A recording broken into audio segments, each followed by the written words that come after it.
टुनटुनी अपने माँ बाप और अपनी छोटी बहन पिंकी चिड़िया के साथ रहती थी। टुनटुनी अपनी छोटी बहन को बहुत प्यार करती थी। उसके माँ बाप किसान थे। जब वो खेत पर काम करने चले जाते थे तब टुनटुनी अपनी बहन की देखभाल करती थी। एक दिन जब टुनटुनी के माँ बाप खेत से घर वापस लौटे तो टुनटुनी अपनी माँ से कहती है, माँ दूध खत्म हो गया है और पिंकी कब से रोई जा रही है, तुम मुझे पैसे दो, मैं पास वाली दुकान से जाकर दूध खरीद कर लाती हूँ। टुनटुनी अपनी माँ से पैसे लेकर जाने लगती है। तभी पिंकी चिड़िया रोने लगती है। अरे टुनटुनी चिड़िया, इसे भी अपने साथ लेती जा, थोड़ा ये भी बाहर घूम लेगी। अच्छा माँ, मैं पिंकी को भी अपने साथ ले जाती हूँ। थोड़ी देर बाद जब टुनटुनी चिड़िया दूध लेकर लौटती है तो देखती है कि उसके मम्मी पापा को किसी ने जान से मार दिया है। दोनों खून से लथपथ पड़े थे। अपने माँ बाप की ये हालत देखकर टुनटुनी चिड़िया रोने लगती है।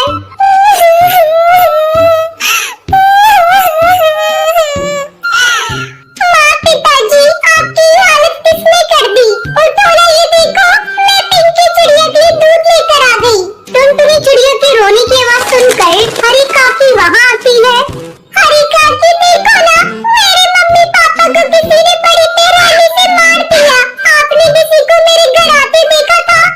नहीं टुनटुनी चिड़िया, मैंने किसी को तेरे घर आते नहीं देखा, लेकिन तू कहाँ थी? मैं पिंकी चिड़िया के लिए दूध लेने गई थी। ये बहुत रो रही थी हरी काकी, इसलिए मैं इसे अपने साथ ले गई थी और जब लौट कर आई तो मम्मी पापा को इस हाल में देखा। मत रो टुनटुनी चिड़िया, अगर तू इस तरह हिम्मत हारेगी तो तेरी बहन को कौन देखेगा? हम सब तेरे साथ हैं। टुनटुनी चिड़िया, अगर किसी बात की जरूरत हो तो हमसे कहना। इस तरह कई दिन गुजर जाते हैं। घर में रखा सारा अनाज भी खत्म हो चुका था। खेत में लगी हुई फसल भी बिना देखभाल के सूख चुकी थी। एक दिन टुनटुनी चिड़िया अपने खेत पर जाती है और खेत में लगी हुई फसल सूखी देखकर रोने लगती है।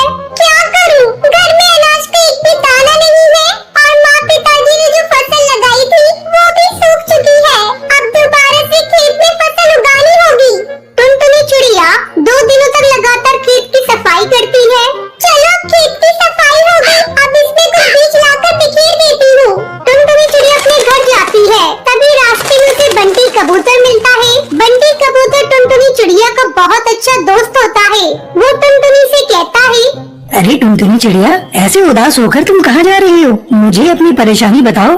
बंटी, मेरे माँ बाबा नहीं रहे और अब मैं अपनी बहन के साथ इस जंगल में अकेली हूँ। खाने को एक भी दाना नहीं है, बस अपने खेत के लिए कुछ बीज लेने जा रही थी। इतना सब हो गया टुनटुनी चिड़िया, और तूने मुझे बताया नहीं? ये ले कुछ अंडों के जादुई बीज, तू इसे अपने खेत पर बिखेर देना। मेरे तो ये किसी काम के नहीं, क्योंकि मैं अंडे खाता नहीं। मैं शहर के जंगल गया था तो मुझे एक जादूगरनी ने दिए थे।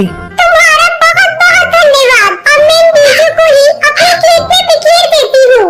अब टुनटुनी चिड़िया अपने मम्मी पापा की तस्वीर देखकर कहती है, आज हम लोग खेत में अंडों के जादुई बीज बिखेरने जा रहे हैं। आप लोग आशीर्वाद दीजिएगा कि हमारी फसल बहुत अच्छी हो। दोनों बहनें मिलकर खेत में अंडों के बीज बिखेर देती हैं। पिंकी चिड़िया और टुनटुनी चिड़िया मिलकर अपने खेत की अच्छी तरह से देखभाल करती है। कुछ दिनों बाद उनके खेत में अंडे की फसल लहराने लगती है। ये देख पिंकी चिड़िया, हमारे खेत में कितने अंडे उग गए हैं। अब अंडे बेचकर हमारी अच्छी कमाई होगी। आज अगर मम्मी पापा जिंदा होते तो बहुत खुश होते। दीदी, मुझे मम्मी पापा की बहुत याद आ रही है। मत रो पिंकी, मम्मी पापा जहाँ भी होंगे उनका आशीर्वाद हमारे साथ है। अंडे आ जाने के बाद पिंकी चिड़िया और टुनटुनी चिड़िया मिलकर अंडों को इकट्ठा करती है और उन्हें बाजार में जाकर बेच देती है। ये देख पिंकी, हमें कितने पैसे मिले हैं। हम इन पैसों से अपने लिए बहुत सारा सामान खरीदेंगे। फिर दोनों बहनें मिलकर बहुत सारा सामान खरीदती है और खुशी खुशी अपने घर लौटती है। दीदी, मुझे बहुत तेज भूख लग रही है, जल्दी से कुछ खाने को